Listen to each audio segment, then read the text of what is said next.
तर कांद्यासंदर्भात आणखी एक मोठी बातमी आहे। निफाडमधून गुवाहाटीला जाणारी कांदा एक्सप्रेस रद्द करण्यात आली आहे।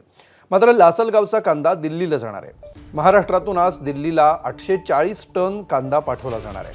लासलगाववरून एक्सप्रेसनं हा कांदा जाणार आहे। याचा आढावा घेतला आमचे प्रतिनिधी संदीप जेजूरकर यांनी। देशभरात कांद्याचे वाढलेले दर नियंत्रित आणण्यासाठी केंद्र सरकारच्या भावस्थिर योजनेअंतर्गत नाशिक जिल्ह्यातून जो नाफेड व एनसीसीएफ मार्फत खरेदी केलेला कांद्याचा बफर स्टॉक होता तो दिल्लीकडे गुवाहाटीकडे रवाना करण्यात येणार होता।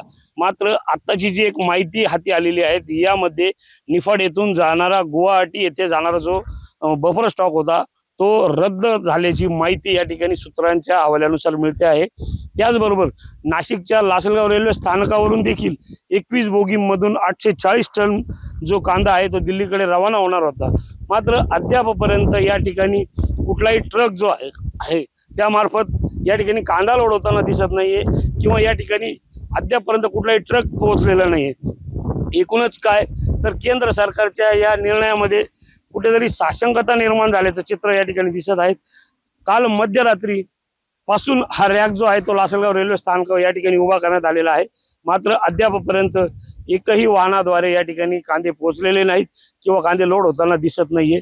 त्याचप्रमाणे निफाडचे जे आहे ते गुवाहाटी येथे जाणारा 840 टन जो कांदा होता तो देखील उद्या जाणार होता, मात्र तो देखील रद्द झाल्याची माहिती खात्रीशीर माहिती या ठिकाणी आपल्याला मिळत आहे।